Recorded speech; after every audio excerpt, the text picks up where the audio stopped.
సంగారెడ్డి పట్టణం 30వ వార్డు బాలాజీనగర్లో సుప్రీం కార్ ఫోమ్ వాష్ సెంటర్ను నిర్వాహకులు మహమ్మద్ అబ్దుల్ ముకీత్, మజీద్, అజారుద్దీన్లతో కలిసి ప్రారంభించిన టీజీఐఏసీ చైర్మన్ నిర్మలా జగ్గారెడ్డి.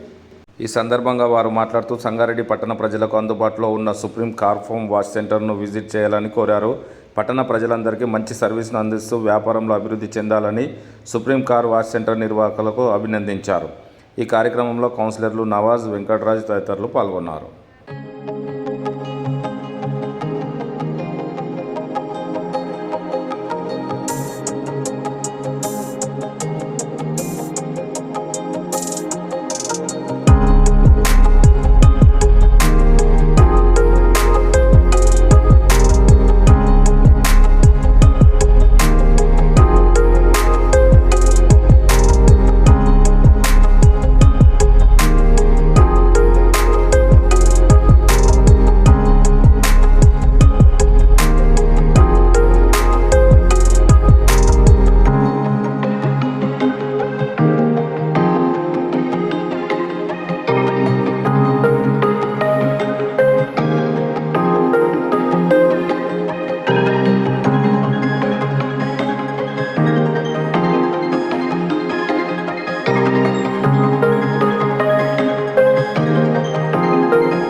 వార్డులో బాలాజీనగర్లో సుప్రీం కార్ ఫోమ్ వాషింగ్ ఈరోజు ప్రారంభించడం జరిగింది.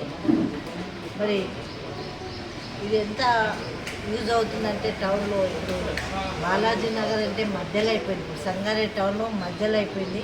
మరి చాలా డెవలప్మెంట్ ఉన్న ఏరియా కాబట్టి ఈ వాషింగ్ సెంటర్ చాలా ప్రజలందరూ కూడా అనుకూలంగా మరి పెట్టడం చాలా సంతోషం. మీ పేరు? మొహమ్మద్ మాజిద్. మరి ఇద్దరు కూడా ఫ్రెండ్స్ కలిసి పెట్టడం జరిగింది. మరి ఇలాంటి ఆలోచన చాలా మంచిది, ఎందుకంటే ఈ రోజుల్లో ఇంటికి ఒక కార్ కాదు, మనిషికి ఒక కార్ కాబట్టి ఎప్పుడు ఏ టైంలో అనుకూలమైన సమయం దొరికినప్పుడు ఈజీగా మరి బాలాజీనగర్కి వచ్చి మరి క్లీనింగ్ చేసుకోవడం కానీ మరి ఇంటీరియర్ క్లీనింగ్ మరి అవుట్ క్లీనింగ్ కూడా చేయడం జరుగుతుందని చెప్తున్నారు. మరి ఇదందరూ కూడా సంగారెడ్డి పట్టణ ప్రజలు మరి సద్వినియోగం చేసుకోవాలి. ఇక్కడనే పెట్రోల్ పంప్ ఉంటుంది, మన మహిళా పెట్రోల్ పంప్ దగ్గరనే మరి జుసి స్కూల్ దగ్గర ఉంటుంది కాబట్టి మీ సౌలతుని బట్టి మీ టైంకి మరి ఇక్కడ అందుబాటులో వీళ్ళందరూ ఉంటారు. తప్పకుండా మరి దీన్ని యూజ్ చేసుకోవాలి. ముఖ్యంగా మా కౌన్సిలర్ చేసిన మనీషాకి మరి ఇక్కడ మా నవాజ్ గారికి కౌన్సిలర్ మరి ఇక్కడ ఇచ్చేసిన ప్రతి ఒక్కరికి కూడా ధన్యవాదాలు. ఈరోజు 30వ వార్డు వెంకటరాజ వార్డుల హోమ్ వాషింగ్ సెంటర్ ఇనాగ్రేషన్ చేయడం టీజీఐసీ చైర్మన్ నిర్మలా జగ్గారెడ్డి గారు దీన్ని ప్రారంభించడం జరిగింది. ఈ యొక్క హోమ్ అంటే ఈ clean supreme car foam wash అనేది ఈ స్థానికులు ముజీబ్ అండ్ ముఖీద్ ఇద్దరు అన్నదమ్ములు కలిసి దీని మీద మంచి అవగాహన ఉంది. వాళ్ళు ప్రజలకు అందుబాటులో ఉండి సర్వీస్ చేస్తారు మరియు నాణ్యమైన ఫీజు తీసుకొని క్లీన్ అని మంచి చేస్తారని చెప్పేసి వారికి ఉద్దేశము మంచి ఉద్దేశం. ఇప్పుడంటే ఉద్యోగాలు సరిపడా ఎక్కడ దొరకలేవు. వాళ్ళు స్వయం ఉపాధి అన్నట్టు వారు అభివృద్ధి చేసుకుంటూ మరి ప్రజలకు సేవ చేస్తామనే దృక్పథంతో ఈ హోమ్ సర్వీస్ సెంటర్ చేయడం జరిగింది. ఇట్టి హోమ్ సర్వీస్ సెంటర్ను స్థానికులందరూ ఉపయోగించుకోగలరని మా యొక్క మనవి. వీరు మరింత ఉన్నతి చెందాలని వెళ్తారు నేను కోరుకుంటున్నాను.